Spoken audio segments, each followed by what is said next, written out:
Bueno, muy buenos días. Primero, tenemos que felicitar a las personas, todos los artistas técnicos, todos los trabajadores, toda la gente que hace el teatro por el Día Internacional de este arte que se celebra hoy. Y a propósito de ese día, pues hemos convocado aquí en la sede nacional de la UNIAC un panel que va a tratar acerca de un tema que ha sido bastante comentado por estos tiempos. Es acerca de la resistencia, que es un término que no le gusta a muchas de las personas que están en el panel, el arte de resistencia que ha sido, es y será el teatro. Asumiendo de que estamos estamos hablando de un arte básicamente presencial, esta pandemia pues ha influido muchísimo en las prácticas habituales del teatro. Voy a presentar a las personas que participan en el panel. Aquí está Marilyn Garbey, que es teatróloga, crítica teatral y es la directora del Centro de Documentación, doctora María Lastayo, del Teatro Nacional de Cuba. Vivian Martínez Tavares, crítica, investigadora, editora, directora de Teatro de Casa de las Américas y también de la revista Conjunto, de ahí de Casa de las Américas, y Norge Espinosa, que es teatrólogo, dramaturgo, crítico teatral. Y la primera pregunta, o la primera provocación que de alguna manera vamos a poner sobre la mesa, es precisamente esa naturaleza del teatro, que se supone que es un arte esencialmente presencial. Pero en estos tiempos no puede concretarse de ese modo. ¿Hasta qué punto estas nuevas circunstancias han hecho que haya necesidad de reinventar ese arte? ¿Hasta qué punto es legítima o son legítimas estas nuevas fórmulas para acercarse al arte teatral? Va a hablar Marilyn primero. Buenos días y felicito a todos los teatristas y también a los espectadores que, como sabes, son parte imprescindible del acto teatral, del acto escénico en general. Hoy es el Día del Teatro, es un día feliz, a pesar de que vivamos confinados, manteniendo la distancia que permite salvar la vida, cuidar la vida, la nuestra y la de nuestros semejantes. Yuri, la pandemia ha exigido la distancia física entre los seres humanos, pero la necesidad de hacer teatro no ha cesado. Yo creo que mirando las redes se puede tener detalles, evidencias muy claras de la necesidad que tienen los teatristas y los espectadores de volver al teatro, de volver a encontrarnos, de respirar juntos, de llorar, de disfrutar, de padecer, de pensar todo lo concerniente a la vida humana a partir de la propuesta que está en la escena. Y a partir de ahí, como siempre, el teatro se ha reinventado. No me gusta mucho esa frase, repensar, resistir, reinventarse, porque de tanto escucharlo, de tanto leerla, a veces se crea un lugar común, pero no es un lugar común. El teatro es el arte del convivio, como diría el maestro Jorge Duati. Y yo creo que esa utilización de las redes sociales, de las páginas de Facebook, de utilizar la televisión, la radio y cuanto medio haya sido posible utilizar para mantener viva de alguna manera, de muchas maneras, el espíritu de diálogo que propone el teatro ha sido una constante a lo largo de estos casi 2 años que llevamos encerrados. A partir de ahí se han utilizado esos medios para muchísimas cosas. Primeramente, para que todo el mundo conozca a la gente que hace teatro en Cuba. A veces por razones del bloqueo es muy difícil que los teatristas cubanos viajen por el mundo, que el mundo sepa qué hacemos desde Cuba. Y esto ha sido realmente importante utilizarlo para darnos a conocer, para conocer las historias personales de la gente que hace teatro, de los técnicos del teatro, de los dramaturgos, directores, quiénes somos, qué hacemos para promover textos teatrales, textos reflexivos, y ha sido sintomático y un buen síntoma que los actores, directores que habitualmente no reflexionan en voz alta, que no comparten sus reflexiones, lo han hecho en esta pandemia. Por ejemplo, pienso en una persona como Rubén Darío Salazar, muy activo. Ha contado la historia de su grupo y buena parte del teatro de títeres que se hace en Cuba. Otras figuras como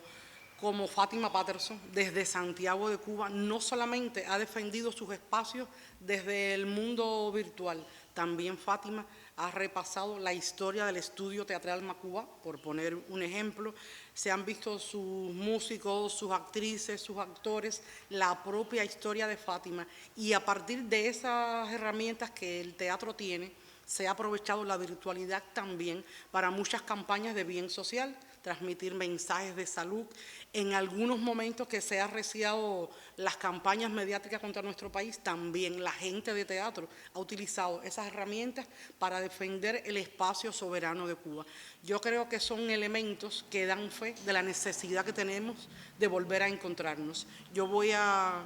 ceder los micrófonos a mis colegas y a partir de ahí, bueno, volveremos otra vez a encontrarnos.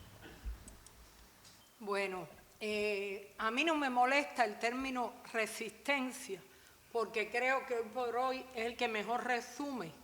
Puede haber estado mal usado en otras oportunidades, pero el teatro ha demostrado un afán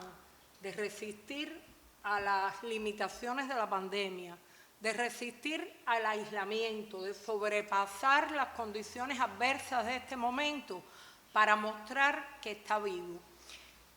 Ha sido a tal punto que el teatro incluso ha sobrepasado sus propias aseveraciones más fuertes. El teatro es presencia, el teatro es encuentro, el teatro es convivio, como citaba Marilyn Adubati, y los artistas del teatro han sido capaces de modificar, de encontrar alternativas que no son exactamente las ideales, con tal de poder hacer su trabajo. Lamentablemente no ha sido igual para todo el mundo. Hay personas que entienden que no pueden hacerlo de otra manera como están acostumbrados. Esas personas mayormente han aprovechado el tiempo en estudiar, en leer, en preparar quizás el próximo montaje. Algunos han hecho y están haciendo ensayos en pequeños formatos, no con los elencos completos, no con grupos grandes, pero hoy por hoy en el teatro cubano hay colectivos que están ensayando y que están ejercitándose, pero lo que hemos visto por las redes en este año y un poquito más que llevamos en el aislamiento, con la salvedad del momento en el medio que pudimos tener un respiro de poder asistir a las salas, lo que hemos visto, decía, ha sido de una variedad impresionante. Se han transmitido obras en streaming, se han creado unipersonales, se han creado espectáculos a distancia con 2 actores o 3 actores desde distintos puntos gracias a un WhatsApp o u otro tipo de tecnología. Se ha hecho teatro en la calle y en los espacios públicos y este año está celebrando 50 años el Grupo Cultural Yuyascani de Perú, uno de los grupos emblemáticos del teatro latinoamericano. Y Miguel Rubio insiste en que hay que ver el espacio público no simplemente como el teatro de calle, sino explorar los espacios públicos para crear y para diversificar las formas de encuentro con la gente. Ellos mismos lo están llevando a la práctica por estos días, porque aunque el cumpleaños es el 19 de julio, desde mucho antes han empezado a hacer distintas acciones. Ha habido también una profusión de concursos. Desde Brasil se convocó a un libro extraordinario. Lo que resultó del concurso fue un libro extraordinario, un concurso llamado Escenas de Confinamiento para América Latina y más allá. Participaron 365 dramaturgos con obras breves y finalmente resultó un libro con 50 y tantas obras de no más de 10 cuartillas. Y vale la pena leer ese libro que está en las redes para los interesados, porque hay aproximaciones de todo tipo, costumbristas, de debate ontológico, de cuestionamiento de la propia naturaleza del teatro, de la tecnología, de todo eso. También hay que tener en cuenta que el uso de las redes por el teatro o el uso de la tecnología dentro del lenguaje teatral no es nuevo. Hace mucho tiempo que el teatro se apoya del video, se apoya de cuanto medio tiene a su alcance, y esto no ha hecho más que diversificarlo y volverse una alternativa más protagónica, de la cual yo creo que el teatro saldrá definitivamente fortalecido por lo que ha sido esta experiencia. Nosotros en la revista Conjunto hicimos una encuesta en el número 197 a raíz de la situación del teatro en condiciones de pandemia, donde participaron 27 artistas. Y es impresionante ver de cuántas maneras la gente ve este momento. Por ejemplo, Marco Antonio de la Parra, el notable dramaturgo chileno, también director, decía: estamos revalidando el papel de la palabra y estamos revalidando además el buen decir, el buen uso de la palabra en escena, porque la palabra está tomando un espacio protagónico en este tipo de acercamiento al hecho teatral.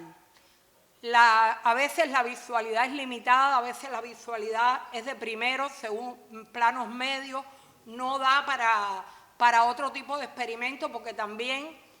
la precariedad de muchos teatristas hacen que a veces hasta con un teléfono resuelvan una situación de esta naturaleza. Pero lo cierto es que ha obligado también a los artistas a repensar cómo expresarse, cómo llegar a un número X de espectadores en el lugar donde residen y más allá. Y en esto ha sido una ventaja la virtualidad, porque mientras en una sala puede acceder un grupo muy limitado de personas, cualquier transmisión puede llegar a cualquier rincón del orbe siempre y cuando haya una posibilidad de conectarse. Entonces, todas estas acciones yo creo que demuestran eso, el interés de los artistas por estar. Marilyn Garvey citaba a Rubén Darío Salazar, nuestro director del Teatro de las Estaciones en Matanza, que yo creo que ha sido quizás el récord que hemos tenido nosotros de participación en las redes de todas las maneras posibles, pero también, afortunadamente en Cuba, disponiendo de una televisión estatal, la televisión se ha hecho eco de algunas de estas experiencias, han aparecido nuevos programas en función del teatro,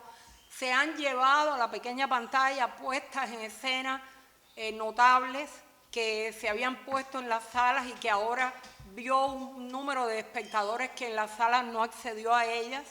Y yo creo que lo que no podemos es nunca conformarnos, ni equivocarnos y pensar que lo que estamos viendo es teatro. Lo que estamos viendo es una mediación, pero el teatro definitivamente volverá y yo creo que vendrá con nuevos bríos por la ausencia tan prolongada que hemos tenido y el ansia que tenemos todos de reunirnos y por lo que pueden haber aportado en términos de recursos técnicos todas esas maneras alternativas emergentes. Muy buenos días y un saludo a toda la comunidad teatral en este día en el que, a pesar de todo, celebramos un modo tan antiguo y tan vivo de reconocernos en otros espacios como es el teatro.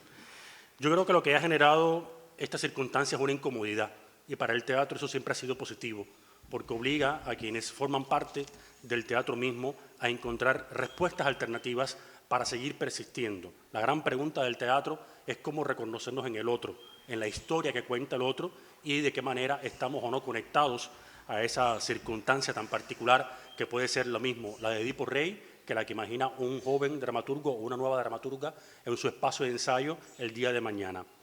Y en ese sentido creo que a todos nos dio un gran aliento durante el brevísimo momento en que por desgracia pudimos volver a ver espectáculos teatrales a fines del año pasado, cuando se reabrieron algunas de las salas porque había bajado el número de contagios en nuestro país y se abrió con todas las medidas correspondientes y nunca hubo un caso de contagio, por cierto. Durante esas representaciones, según sabemos, se abrieron las salas nuevamente y se subieron en escena espectáculos que mostraron la calidad y la diversidad que la escena cubana todavía puede mostrar y que ojalá siga mostrando. Se pudo ver desde las nuevas propuestas del Ciervo Encantado en su sede de Línea 18 o una obra como Ecus, dirigida por Jean Martínez Gamboa, volvió a escena Las amargas lágrimas de Petra Foncán, del Teatro del Público. Se presentaron otros espectáculos en esa sala tan concurrida que es la Sala Yauradó, y al mismo tiempo en el Gran Teatro de La Habana se presentaron espectáculos danzarios, conciertos, etcétera, lo cual demuestra que, por suerte, a lo largo de la pandemia, nuestros artistas habían mantenido esa voluntad de proteger el repertorio, de seguir anhelando volver a estar ante los espectadores y haciéndole preguntas justamente a ese público. Es muy difícil acomodarse a algo que nos llega por imposición. O sea, no estamos haciendo este tipo de teatro en las redes porque lo queremos, sino porque no hay otra alternativa. Y eso ha tocado lo mismo al teatrista más humilde, que puede estar trabajando con condiciones en efecto muy precarias, como la gran maquinaria de Broadway o de las grandes casas de ópera, que han visto de pronto paralizada toda la industria con la cual venden espectáculos y hacen propuestas de gran formato, donde se invierte mucho dinero, que además es un dinero que se revierte luego en las economías de las ciudades donde esas salas teatrales operan. Y si eso ha pasado en esa escala tan grande, ¿cómo